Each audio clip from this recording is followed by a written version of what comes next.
주님의 교회 잘 세우십시다.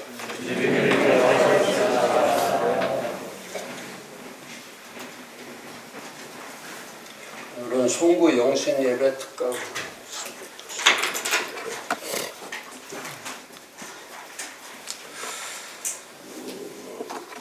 이 송구 영신 예배는 크게 한 세 가지 의미가 있죠. 첫 번째는 하나님의 시간이죠. 하나님의 시간.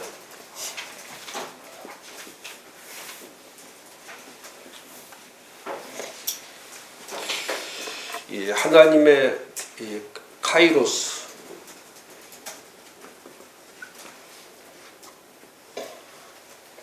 하나님의 카이로스라는 것은 하나님의 주시는 기회죠. 기회.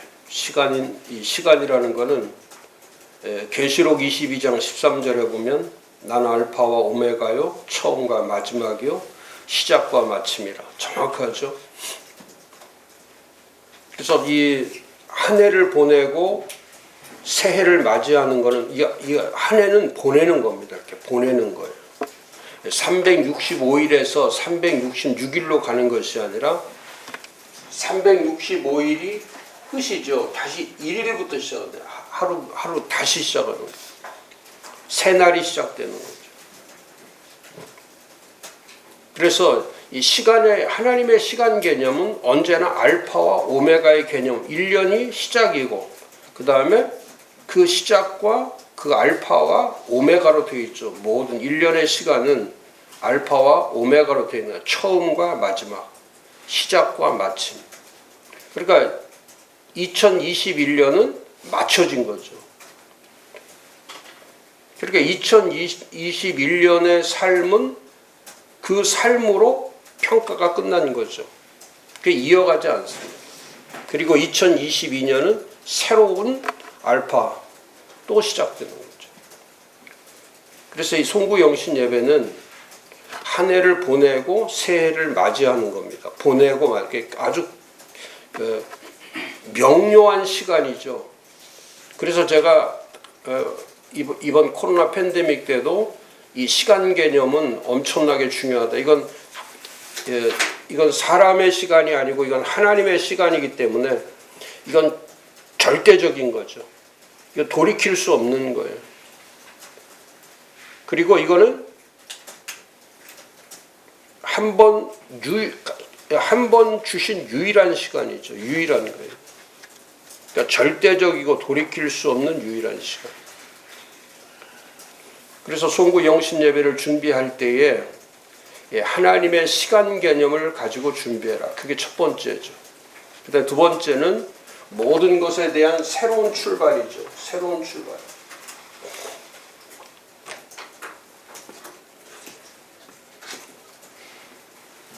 송구 영신 예배는 새로운 출발이다.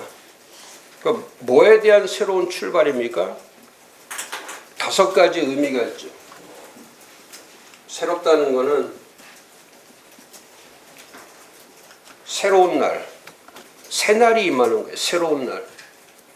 그 사도행정 3장 19절에 보면 그러므로 너희가 회개하고 돌이켜 너희 죄 없이 함을 받으라. 이같이 하면 새롭게 되는 날이 주 앞으로부터 이를 게요. 새롭게 되는 날이 온다는 거예요. 새롭게 되는 날이. 그러니까 송구 영신 예배는 새롭게 되는 날을 경험하는 거예요. 새롭게 되는 날.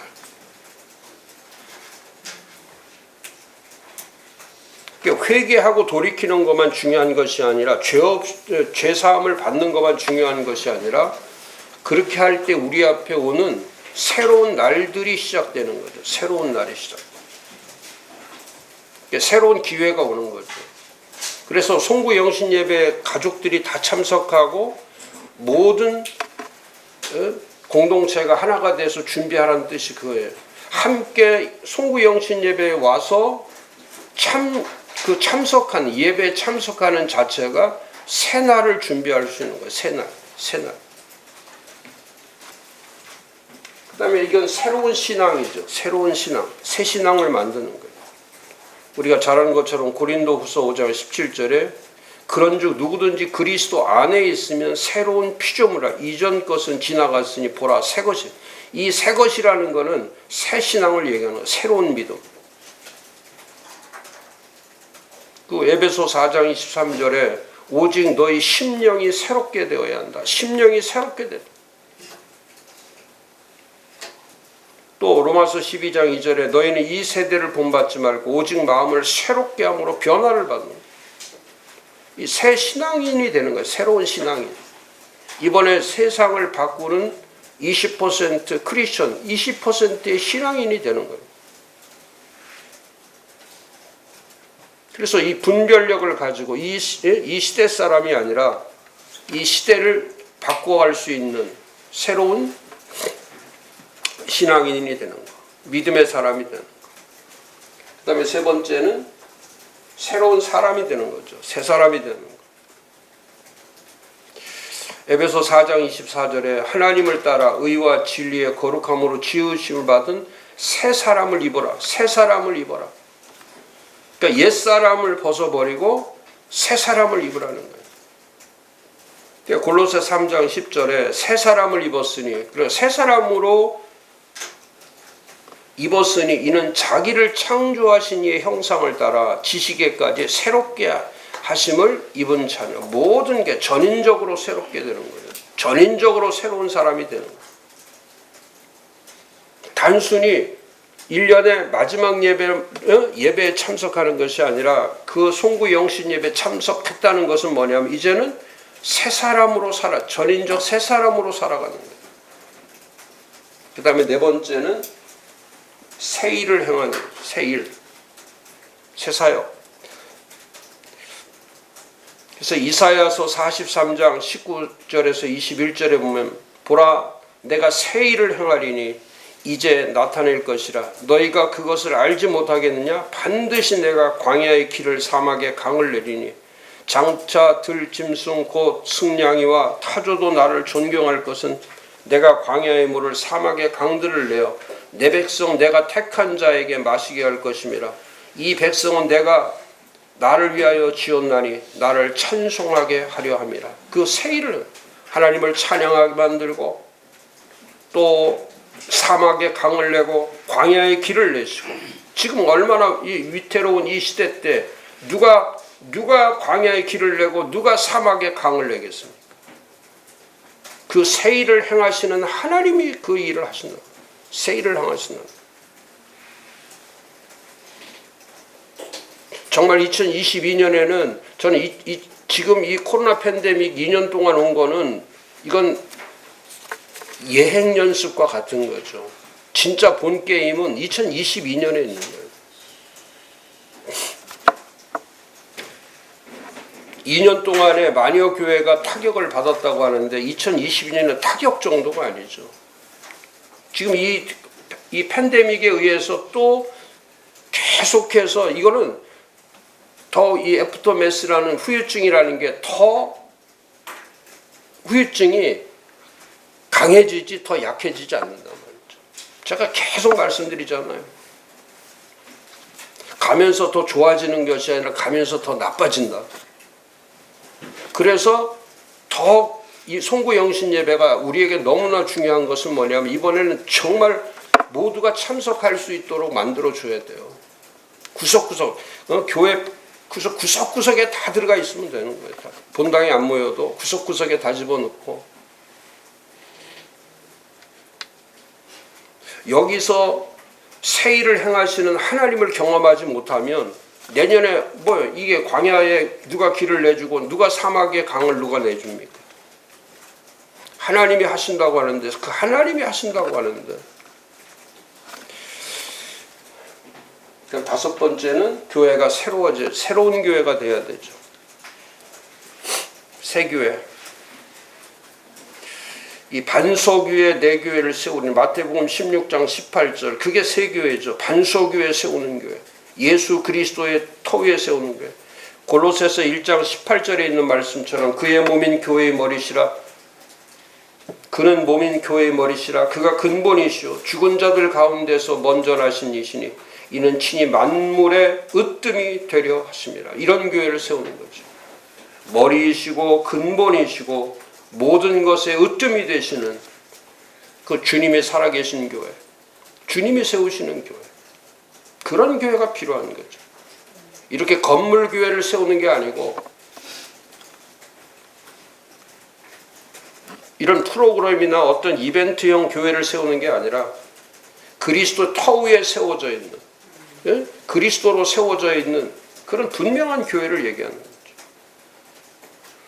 또 송구 영신 예배는 세 번째, 하나님이 주시는 이건 기회죠. 기회. 모두에게 주신 이 기회라는 것은 하나님 앞에 쓰임 받으려야 돼. 쓰임 받는 기회죠. 쓰임 받는 거. 버림 받는 게 아니라. 2022년에는 두 유형의 교회가 있어요. 버림 받는 교회와 쓰임 받는 교회. 예? 죽는 교회와 사는 교회. 사는 교회와 죽는 교회. 세워지는 교회와 무너지는 교회. 이렇게 두 종류밖에 없어요. 그럼 우리 교회가 어떤 교회가 되어야 될 거냐? 세워지는 교회가 될 거냐? 무너지는 교회가 될 거냐? 사는 교회가 될 거냐? 죽는 교회가 될 거냐? 버림받는 교회가 될 거냐? 쓰임받는 교회가 될 거냐? 그 갈림길에 우리 교회가 서 있기 때문에 이제는 종교 행위를 해서는 안 된다는 거죠. 그래서 이번에 송구의 영신 예배 약속에 이따도 말씀드리겠지만 이런 약속의 말씀 자체도 예전보다 더 중요하게 여기고 더 결단의 시간을 가져야 되고 그 말씀에 대해 사모하는 마음을 품게 만들어야 되고 그래서 이렇게 그냥 책갈피나 뭐 핸드폰에다 끼고 다니는 거 그런 거 주지 말고 좀 정상적으로 해. 정상적으로. 그 약식으로 뭐 이렇게 적당하게 하려고 하지 말고 하나를 하더라도 원칙대로 하는 게 원칙대로. 그걸 다 보시는 거예요. 왜 하나님께서 말씀을 돌판에다 뭐하러 새기십니까? 그냥 아니 그 두루마리에다가 왜 써서 주십니까? 하나님의 의도가 있잖아요. 말씀은 의도적인 거예요. 의도적인 거. 그러니까 이 말씀을 소중하게 1.1핵도 소중하게 여길 줄 알아요. 그걸 하나님이 다 보시는 거예요. 그게 유대 민족이고 그래서 그 민족을 하나님께서 축복하는 거예요. 우리는 습관적으로 이 민족성 자체가 이 하나님의 말씀이나 이런 것에 대해서 존중성이 없단 말이죠. 말씀에 대한 존중성이 없기 때문에 귀하게 여기지 않는 거예요. 근데 이 사도들이 잘했던 게 그거예요. 사도들이 말씀을 받을 때 1.1핵도 손대지 않는 것. 점 하나, 획 하나 긋는 것까지도 소중하게 여기는 거. 근데 우리는 뭐 마구잡이죠. 자기 멋대로 성경 해석하고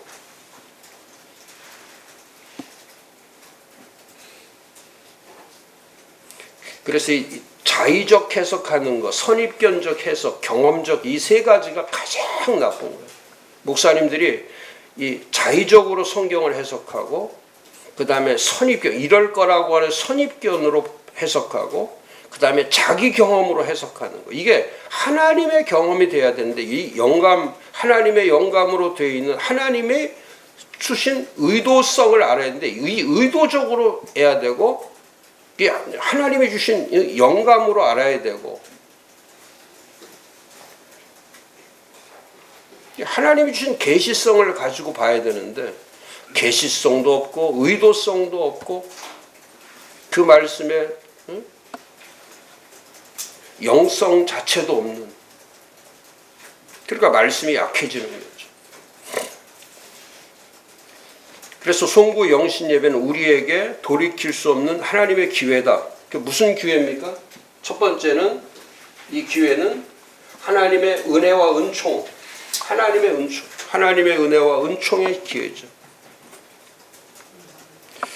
그래서 전도서 9장 10절과 11절에 보면 내 손이 이를 얻은 대로 힘을 다하여 할지어다. 내가 장차 들어갈 수월에는 일도 없고 계획도 없고 지식도 없고 지혜도 없습니다.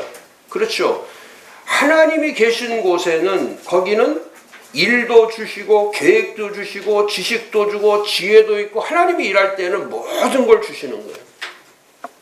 그래서 내가 다시 해 아래서 보니 빠른 경주자들이라고 선착하는 것이 아니며 용사들이라고 전쟁에 승리하는 것이 아니며 지혜자들이라고 음식물을 얻는 것도 아니며 명철자들이라고 재물을 얻는 것도 아니며 지식인들이라고 은총을 입는 것이 아니 이는 시기와 기회는 그들 모두에게 하나님이 주는 거예요. 아무리 그 사람이 용사이든 뭐 지혜자든 명철하든 지식을 가지고 있든 이건 중요한 건 뭐냐면 하나님이 주시는 시기와 기회를 놓치면 하나님이 주신 시기와 우리가 그런 거잖아요. 이 코로나 팬데믹 때 시기와 기회를 놓친 거예요. 시기와 기회를. 근데 이 시기와 기회를 붙잡고 있으면 이번에 송구 영신 예배 마지막 말씀도 그거예요.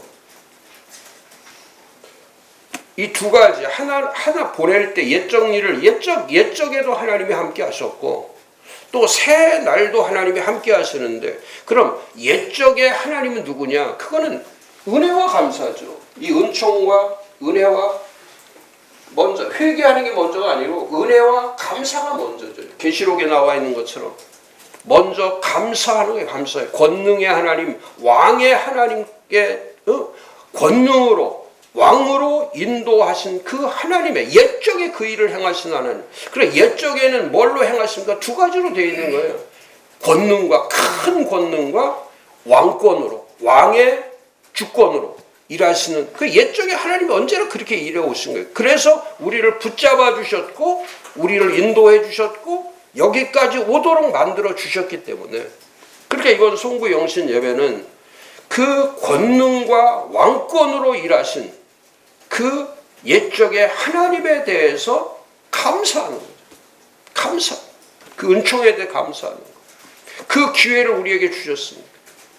교회 무너지게 만들지 않으시고 또 우리 팀들 하나님께서 붙잡아 주시고 제가 이번에 감사한 게 그거예요. 매일같이 제가 지금 약속의 말씀 뽑는 거 하루에도 몇 번씩 이렇게 가서 보는데 밤 12시까지 뽑아내는데 어제도 주일날 저는 눈치였지만 또 직원은 약속의 말씀 예배 드리고 와서 다 찍어내는 거예요. 한 장 한 장씩 그거 다 찍어내는 건데 제가 그걸 바라보면서 작년에 우리 교회들이 우리 팀 교회도 초토화됐거든요. 약속의 말씀의 숫자로만 딱 보면 제가 통계가 다 나와요. 교회 수, 그 다음에 교인 한 사람 한 사람 주는 거니까 거기 통계가 다 나온단 말이죠. 작년에 초토화됐어 우리 팀들이 한 600교회가. 그러니까 작년에 약속의 말씀이 반타작했다면 반밖에 안 했어요. 반. 그럼 다 무너진 거예요 교회들. 근데 올해는 2배가 작년보다 2배가 넘으니까 그러니까 우리 팀들이 거의 원상태로 회복이 되는 거예요. 원상태로 회복이 되는 거예요. 그 다음에 교인 수들이 거의 제가 전부 통계를 내봤어요.